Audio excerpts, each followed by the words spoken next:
one of those places where science and spirituality come together in a really, really beautiful way. Because what the science now is suggesting is that our memories do not reside within our physical bodies. Our memories don't reside in the brain. The brain and our heart create the neural networks. Those neural networks are like biological antennae that tune to a place in the field. And there's a whole conversation we can have about the field, and I'm sure some of your guests have talked about the field. So let me just say this. Scientists are now in agreement that there is a field of energy underlying all existence. It was announced in the year 2012 in the scientific community. So there's no controversy as to whether or not the field exists. The controversy is what is our relationship to the field and how deep does the field go? Our prime directive is to become whole. And when we go through life, we will be attracted to people that hold the energetic pieces that we have lost, given away, or had taken away from us. We don't always know that. So we say, oh, I'm in love. And maybe you are, and maybe you're not. Because often when we then spend time with those people and we reclaim that part of ourselves, we say, well, the feeling is gone.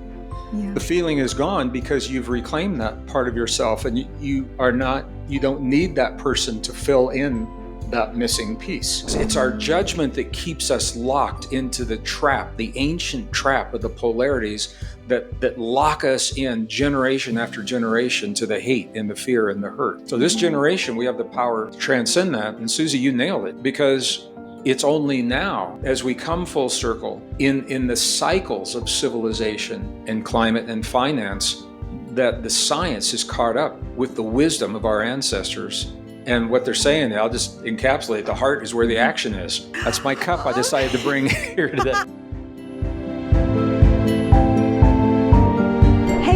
I just wanted to thank you so much for stopping by and tuning into the podcast. It means the world to me. There are a lot of great podcasts out there, so it's truly an honor that you've decided to take the time out of your day to listen to mine. I'm really excited to bring on more and more inspirational guests for you. But before we get into it, I wanted to ask you a huge favor. If you're enjoying the show, would you please be so kind as to hit that subscribe button? I've noticed that over 98% of the people that watch our videos aren't subscribed, and subscribing really helps the algorithm put this episode in front of other people who it could help. And be sure to leave a comment sharing what most connects with you. So much love. Gregg Braden, oh my, the man himself is here on the Let It Be Easy podcast. Welcome. Susie, it's so good to see you. We have been trying to do this since the year 2022, and I'm not sure how that happened. And I'm coming to you. I'm coming to you from our studio. It's just outside of Santa Fe, New Mexico today, and you just told me you're in Miami. So we're, my feeling is once you get to Earth, everything's close. Oh, so we're not that far away. I was actually, just before you joined me, I was doing my HeartMath. Love HeartMath. My friend Emily taught me all about it. I've been reading the wisdom codes. Gregg, wow. Yes, I've been trying to book you for a long time. You're a busy man, busy, I know. And I'm just so honored to have this time with you. I kept thinking this morning, gosh, I really want to maximize it because I could keep you for 4 days. But I think I really want to dive into some of the stuff I've been really enjoying in the wisdom codes. And I think that there are so many ways that we could go together. Well, if you kept me for 4 days, my office would come to your house and find me. So, this is the first time you and I have done this together, and it's kind of like a dance. And yes. I am happy to follow the ladies' lead in this dance. Nothing is off the table. I'm happy to talk about anything. We can go wide, or we can be very specific about one particular book or one concept. So, Susie, I'm going to follow your lead today, and just trust that you know how to lead us to honor our family and our community. That's what's really important here. I know our listeners are excited. I did already tell them that you're coming up. And Gregg, you have such a body of work. There are so many ways that we could go, like we said. But, rereading actually the wisdom codes most recently, I have to say, on some level, I've always kind of known and believed. When I was a kid, we went to Sunday school because we relied so much on church donations in our family for toys, for goodies, and so forth, for clothes. And I remember learning that your tongue is your sword. Right. I learned that young. And so I'm careful. Even English people like me, we're self-effacing. We joke about things a lot, but I'm even careful when it comes to things I even joke about with myself. Sure. And of course, you have all the script. I mean, you've done the research. There's so much here, but you kick off the book by sharing a couple of quotes. Yeah. Maybe you know them by heart already. Andrew Newberg is Yes. the quote. Yeah. Mm-hmm. And you say he says, a single word has the power to influence the expression of genes that regulate physical and emotional stress. And then Emily Dickinson, who's a poet, but still, wonderful. I know nothing in the world that has as much power as a word.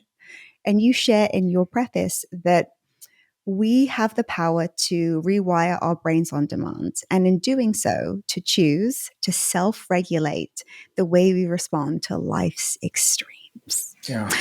So, Gregg, what if someone's thinking, oh, yeah, like life doesn't work that way. What I say doesn't matter. Nothing I say comes true. Like, what does it matter what I say, what I'm telling myself, what I'm putting out there?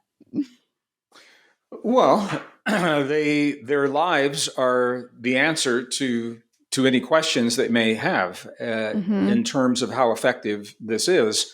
But I just want to clarify something you began with. We all, self-efface sometimes. We tell jokes. I mean, if you listen to country western music, yes, the words in those songs, and you say, "Well, am I hurting myself if I'm singing?" A country western song, a million times a day. The words are important, Susie, but what the science is showing and what was not encapsulated in that quote is it is the significance that we give to the words, the meaning that we give to what it is that we're saying, and the meaning, the significance has deep roots in our emotions. It is an interaction between the heart and the brain, between the neural network of the heart that was discovered in 1991 and the neural network of the brain that we've known about for a long time. So the words, there is a vibratory component to the words, and I want to acknowledge that, and it is important. I spent a lot of time from the mid 90s, I guess, into the mid 2000s, leading groups into the highlands of central China and Tibet. And what I can say firsthand, we would visit 12 monasteries and 2 nunneries over 26 days, almost 18,000 feet above sea level. And when we would sit in the midst of those monks in the chanting halls, we weren't like observers. We were sitting with them as they would do the chants. There is a vibratory component to even if you don't understand the words, very, very powerful vibratory component. Our bodies respond to that vibration. A lot of new science now is showing that we respond to humming. And my dear friend, my spiritual brother Jonathan Goldman, has written a book called The Humming Effect, and that they're showing how the vibratory impact from humming actually can help dementia and Alzheimer's and things like that. So these are very real effects coming from something that we typically take for granted. So what I'd like to do, let me start with your permission. Do I have your permission to? Please, yes. Excuse me. Well, let me just talk about when we form a word, Susie, something so extraordinary happens that we all take for granted because we've learned to do it so very well. But I'm going to look right in the camera, and I'm going to invite our family and our community to think about this. When we form a word, here's what happens. We begin in one of the most intimate experiences you could ever imagine. We invite the air from the world around us to penetrate deep into the world within us. So we're inviting something that is not us inside of our bodies. We breathe the breath of life, as the ancients called it, and we breathe it in one direction down through the windpipe and down into a very special place excuse me, in our in the lower part of our abdomen, where our diaphragm, we then subconsciously begin to flutter our diaphragm in just the right way to drive the air that we just invited into our bodies, to drive it back out from the same path that it came from. And on the way out, what begins to happen is that we also flutter two muscles in our throat. We call our vocal cords. We flutter those muscles in just the right way to create the acoustic patterns that represent the thought or the emotion that we are experiencing in that moment. So we're creating an acoustic wave pattern, and then we expel that back into the world around us. And those acoustic waves travel and fall upon the eardrums of another, or the skin, or the hair, the body of another living being, human and non-human. And our acoustic patterns that we have created from that way do have a direct impact. And we interpret through our senses beyond the five senses. So when we are talking about the words that we use, I think it's important to acknowledge just the extraordinary nature of what it is to create the word. Now, once we receive those acoustic patterns, or if we're reading a book in our mind, if we're reading it to ourselves, what we're doing is the associations that the meaning, the significance that we give to those words, we begin to build neural pathways, neural networks that reflect that meaning. So neurons are very social cells. They love to hook up. Neurons want to hook up.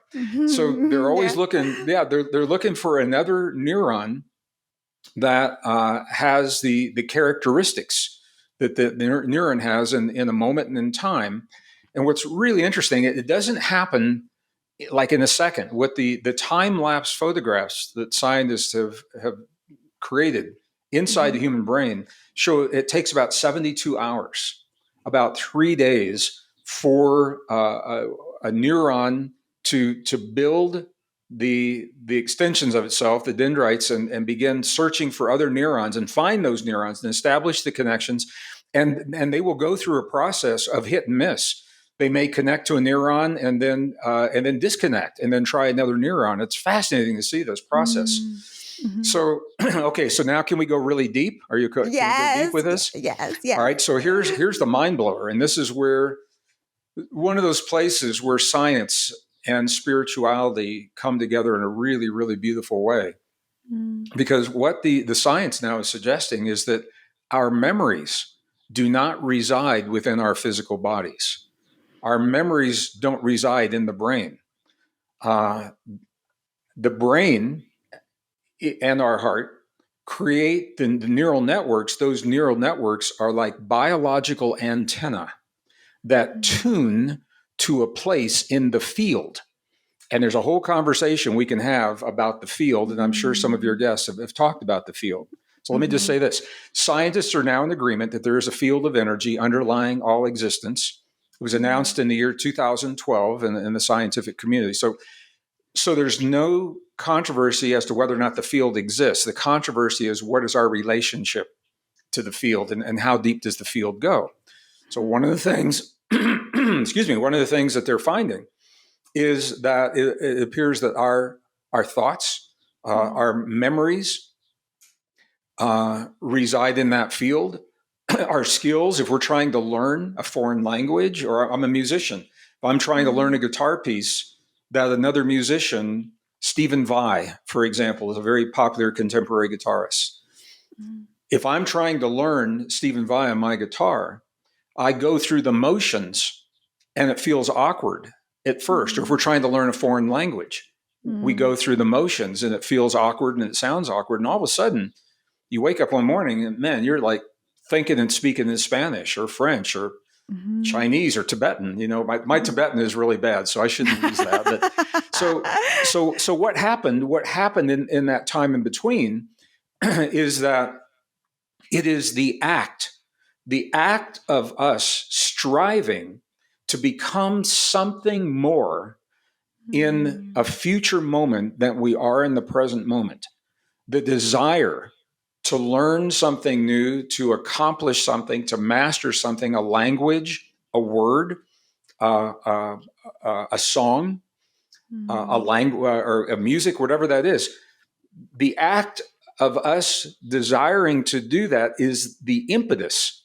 It's the biological drive that compels the neurons to create the antenna to tune to the place in the field where Spanish lives. All the people in all the world that have ever spoken Spanish are all linking into that field. All the musicians that ever played Carlos Santana are linking into that field. This is why, the U.S. military doesn't like this, because it means there really are no secrets. If you know how to tune your vibratory system and your resonant antenna into the field. And they use this in military applications. Remote viewing is where an individual will sit in a room in a building and be guided in consciousness to travel in the field to identify enemy targets in the desert on the other side of the planet. They did this in the first Gulf War very successfully, to find Scud missiles in Iraq so that troops didn't have to risk their lives going out to do this. So there's a whole conversation we can have around that. The point is that what we're talking about, it's not a metaphor. It's not airy-fairy. It's not new age. It's so real that it has real-life applications. And unknowingly, Susie, we use this every day, because when we choose to become something more in a future moment than we are in the moment of our choice, that is the trigger now that tells our biology to begin to configure itself to accomplish that intention. And we have to be patient. It typically, I'm going to say typically because I know there are exceptions, typically takes about 72 hours. If you know what's happening, there are ways you can enhance that and you can accelerate that process. But this is, so here's a really practical application. I know we have parents that are watching this, and maybe mothers, grandmothers especially, that want to help their kids learn. And man, the kids that are coming in today are really, really very powerful children, and they don't learn the way maybe that we did. I'm a child of the 1950s, 1960s, and I know that young people learn very differently. And if new information doesn't come easily to a lot of young people, they get frustrated and they want to give up. And this is where we can help them if we can encourage them to stay with it for that 72 hours. Stay with trying to learn that math or trying to learn that language or whatever that is. They will, if they can stay with it, now they're giving their body what it needs to be able to accomplish these goals. And here's the beautiful thing. Once they accomplish those goals, they feel so proud. They've proven to themselves that they can do something so extraordinary, it makes them want to do it again and again and again and challenge themselves on even greater levels.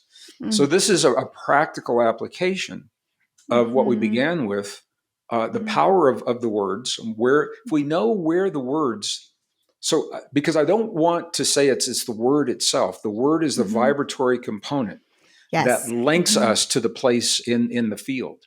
And all kinds of implications around it.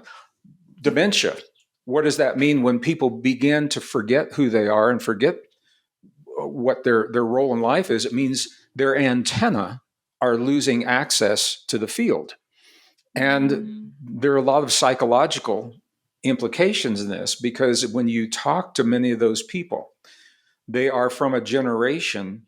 What the studies are showing is that the incidence of dementia, all kinds, increased with with what's called the baby boomer generation. Now, it's not just because there were more, but statistically, more of those people. And when they are interviewed, and there are a lot of papers been written about this, they will say they want to forget the hurt in their lives. They want to forget the Holocaust. They want to forget World War II. They want to forget the suffering. And when you say that to your body, that is a command to your body, and your body doesn't judge it right, wrong, good, or bad. Your body says, okay, I can do that. So the body actually begins to generate chemicals that intercept the signals between the synapses of the neurons. So you can try to think the thought, but the chemical soaks up that signal and you'll never connect to the field. So the flip side of that is that when we heal the hurts rather than wanting to forget them or make them go away, when we can actually embrace, we can't change what happened. And we all have trauma in our lives, and everyone does. And one person's trauma may not be a trauma to another person. It's all based on our filters. When we begin to embrace and heal our trauma, our body does not have the need to intercept those signals and lead us to forgetting. I saw this firsthand. I'll just say this. I saw it firsthand. Yeah. I lost my mom to COVID in December of 20. And she was also in late stage dementia at the same time.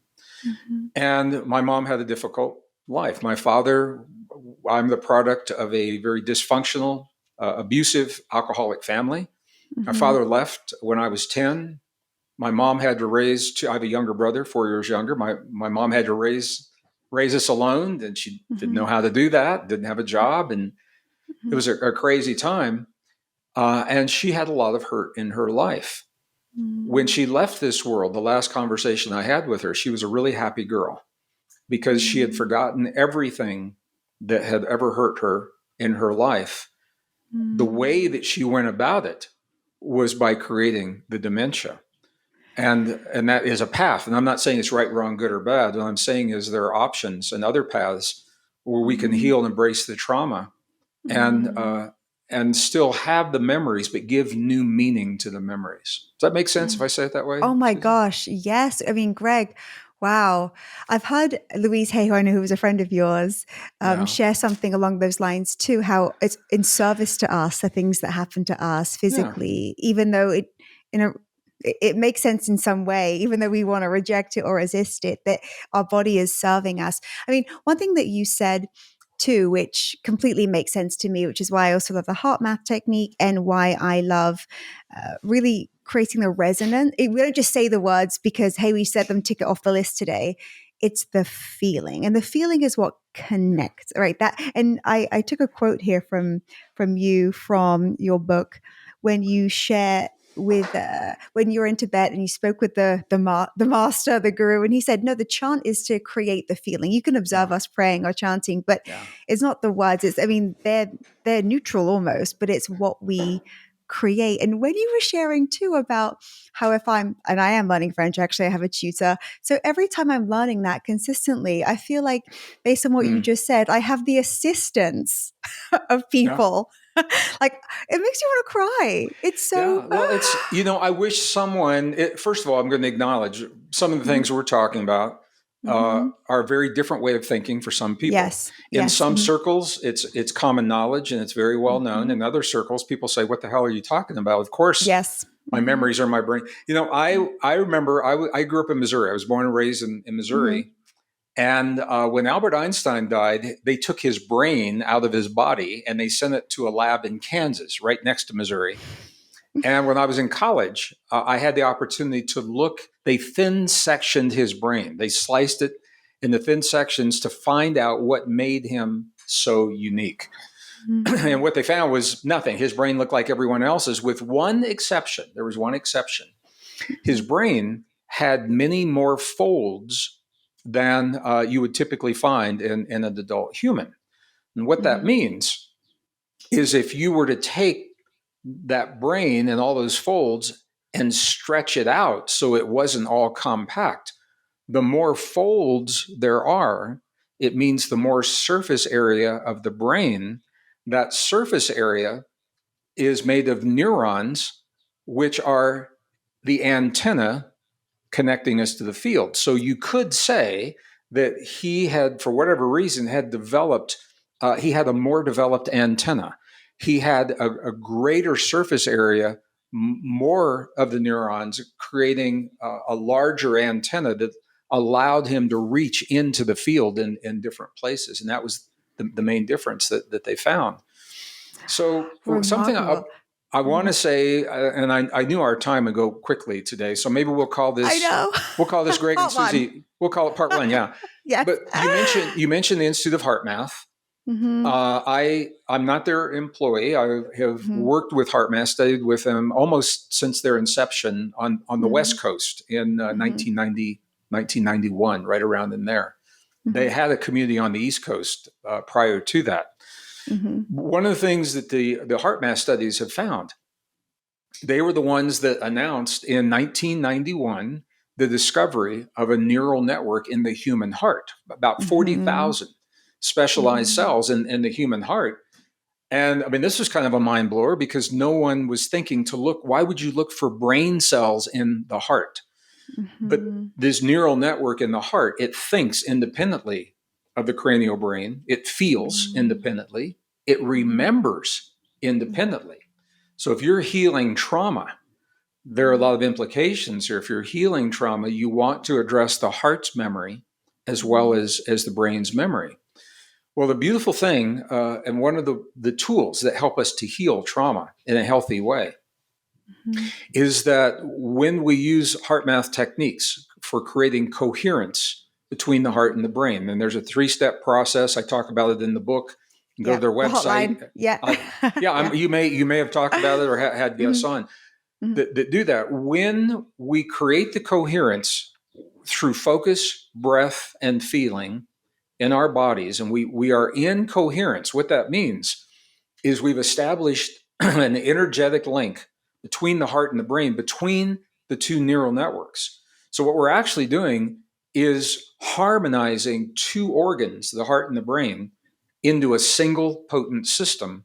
And here's the beauty of what happens when we do that. When we re-examine our trauma, so we have a memory of childhood trauma, the heart does not have a left and right heart the way the brain has a left and right brain. So if you are trying to heal your trauma in your mind with the left and the right brain, these are called the ego loops. The left brain is all about logic and spatial relationships, and the right brain is intuition, feeling, color, things like that. So the brain always does what it's made to do. It will see your trauma in polarity, and it will see good and bad, right and wrong, worthy, not worthy, success, failure, sick, healed. I mean, this is what the brain does. And those ego loops will keep you locked up, keep you really busy for decades of your life. I know this from experience. But here's the beauty. When we engage the heart does not have the polarity. So our hearts will allow us to embrace the experience without judging the experience, without those polarities, giving new meaning, new significance to the experience. And this is a powerful tool in healing trauma in a healthy way. So you don't have to disconnect your neurons from the field. You don't have to create a chemical in your body and develop all of the different kinds of dementias that there are out there, because you can't change what happened. All you can do is change what it means to you. And the heart. Part of my heritage is Southeastern Cherokee. And in my Southeastern Cherokee heritage, there is a word for what we're talking about that doesn't exist in the English language. So what they call is Shante Ishta. Shante Ishta means the single eye of the heart. It's the single eye of the heart that sees what's true objectively without judging it. And in that way, we empower ourselves to move forward in our lives in a healthy way, because we're all going to have trauma. We're all going to have experiences that create hurt and suffering in some way, hopefully less than others. But just to show you how powerful this is, these techniques are being used in the refugee camps in Jordan for the Syrian refugees of the civil war. And I know firsthand they're also being used from what's happening in Israel right now. And it's not just for Israelis. I mean, the Israelis have the facilities there, but they are helping people from all, refugee camps from all around the area to deal with the trauma that they are experiencing in real time right now. So just to say that there are real applications for these concepts that actually have a deeply spiritual origin, because our ancestors have always talked to us about the power of the heart from a philosophical perspective. And now we know, while that may be true, and it is true in many respects, there's actually a biological component, a physiological component to everything that we're talking about. It's almost like, Greg, isn't it, like a return somehow? Like you're referencing these ancient scriptures, and it's like we're coming back to our true nature. We're coming back to the truth. Like truly, going through the book, going through the codes, understanding the parables. Oh my God! Well, I think so much. I think there's a beautiful symmetry to what's happening in our world. Now, I'm a scientist, trained as a scientist. I'm a systems thinker, and systems thinkers tend to. We begin looking at the big picture at a very high level to see where all the components fit together. And when I do that, with consideration what we're talking about, here we are, we have a globalized society, probably the largest population Earth has ever seen. We don't think there have ever been 8 billion people on the planet, closer to destroying ourselves in the ecology, in nature, in war, in civil unrest and social unrest, because of what we think are our differences. We're closer to destroying ourselves based upon our differences. And at the same time, it's only now that the wisdom of our most ancient and cherished spiritual traditions is being validated by the best science of the modern world that tells us on a very, very deep level those differences don't exist. And that help us to find a way to create the consciousness, not just to survive, but to transcend, to become more than. We don't want to just get by. We want to become better people and create a better world. And we do this by transcending the suffering of the past. And, there's another component here. If I may I take this one step further? Please, yes. I think it's no secret to anyone watching this. If you're watching this, there's a new world emerging, and there's an old world that is buckling and collapsing under the weight of its own unsustainability. Whether we're talking about banking systems, financial systems, energy systems, defense systems, climate systems, whatever we're talking about, there's a world that is collapsing. And the new world emerging is not quite here yet. And we are the generation that's giving birth to the new world. And while I know that I do not know everyone watching this podcast, I would imagine that I know something about everyone watching this podcast. And that is simply this: the new world that we build in this lifetime, I don't think we want to take the hurt from the past as the foundation for that new world, because it will influence the politics and the thinking. I don't think we want to take the suffering of the generations of the 19th and the 20th centuries and the Holocaust and the war and the differences based upon religion and the color of our skin. I don't think we want to take that into the new world. How do you transcend that? Well, you can't change what happened. You've got to be able to think differently about it. You don't want to erase your history. You don't want to rewrite your history. You want to be honest and embrace, but give it a new meaning. And the power of the heart is one of the most powerful ways to do that, because of what we just said. When we learn to engage our past in coherence through the power of our heart, we give it a new meaning, and we take it out of the polarity and the judgment. We can look at things objectively and use discernment, not judgment, but discernment. Discernment says, it's when you look at something and you say, that happened, and I don't want that to happen again, but you're not judging it, because it's our judgment that keeps us locked into the trap, the ancient trap of the polarities that lock us in generation after generation to the hate and the fear and the hurt. So this generation, we have the power to transcend that. And Susie, you nailed it, because it's only now, as we come full circle in the cycles of civilization, and climate and finance, that the science is caught up with the wisdom of our ancestors. And what they're saying, I'll just encapsulate, the heart is where the action is. That's my cup I decided to bring here today.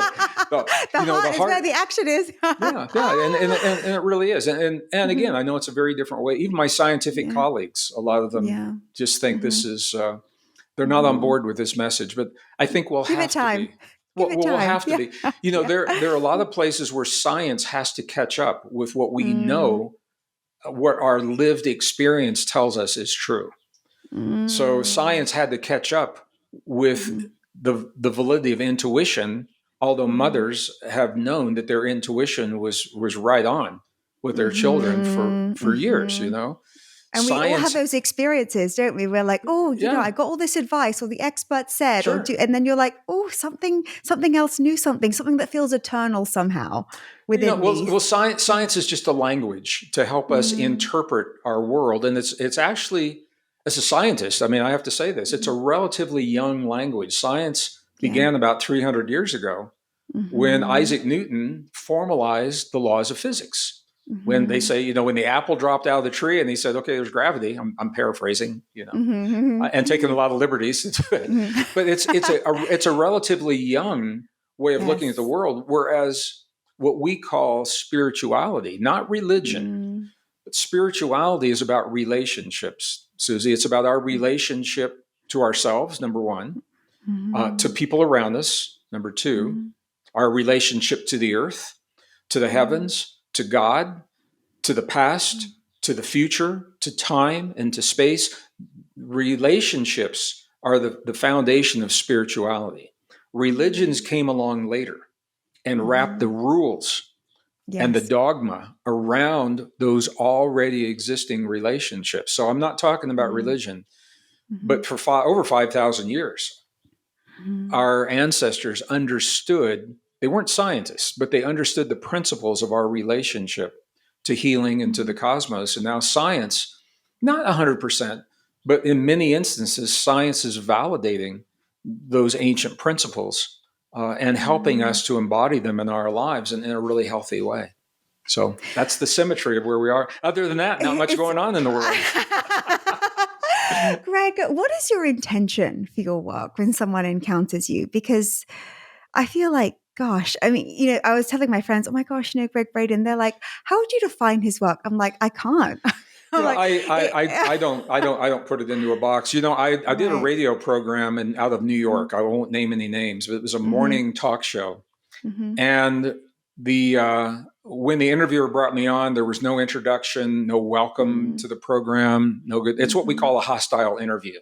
Okay. And the first thing he said was, Gregg Braden, why can't you stick with one topic like everybody else? He says, man, you're all over the place. He says, are you writing about spirituality or the magnetic fields of the planet? Are you writing about ancient civilizations or the power of words? And I thought he was joking at first, and I realized he wasn't. And I said, first of all, I've done this for over 40 years. And this now is the 42nd year that I'm doing this work in one form or another. And I said, yes, my work covers a lot of ground. And if you look closely, every one of those books and every one of those topics explores one facet of us and our relationship to the world and how to become better people and create a better world. Yeah. So in a very real sense, I've stayed with one topic. It's just a big topic. And he said, he said, let's go to station break. And he never came back. That was it. That was the end of the interview. Oh my. He didn't realize how lucky he was to have you. Thank you. That's very kind. Thank you. Can I share one favorite part of the wisdom codes with you that I love so much?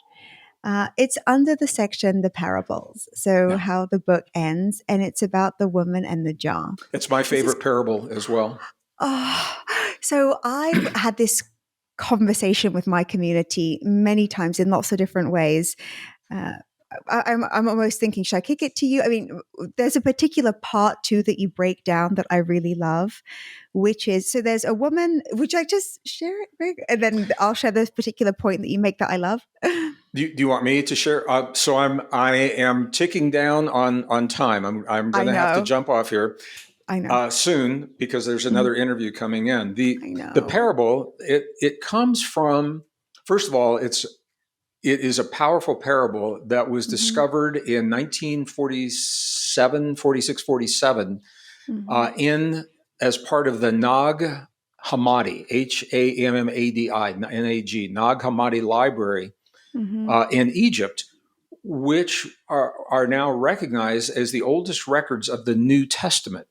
And they're very controversial because there were books contained in that part of the New Testament that had been edited out. 43 books had been removed by in the 4th century by the Emperor Constantine, the early Catholic Church. So this was a book that was called the Gospel of Thomas. Thomas Didymus was his name. He was a scribe that followed Jesus. And so it is 114 sayings from the master as he's traveling with disciples. This particular parable talks about a woman walking on a road. She has a jar full of meal. The jar breaks. She doesn't know that. And she begins to lose the meal, trails out behind her on the road. And when she gets to her home, she reaches into that jar for the meal to feed her family, and the jar is empty. And she cannot feed her family, is the implication.